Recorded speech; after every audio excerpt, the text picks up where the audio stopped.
Welcome to Motivational Minute here on the Writers Atelier channel. My name's Racquel Henry, the founder here at Writers Atelier, and I'm going to give y'all a pep talk in a 1-minute video. So today, the theme on the IG page is about the next chapter. Not just the next chapter of your work in progress, but the next chapter of your writing life.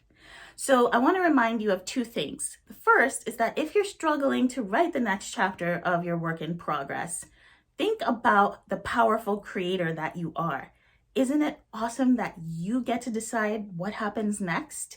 Lean into that energy. The second thing I want to remind you is regarding your writing life. So you get to write the story there too. You can decide how you want your writing life to look. All you have to do is, 1, believe in yourself, and 2, do the work. There's a famous quote about people not being trees, and they can move at any time they want to. So remember that you're not a tree.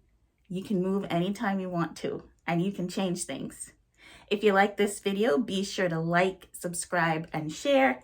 And I'll see you back here on the next Motivational Minute. Thanks for watching.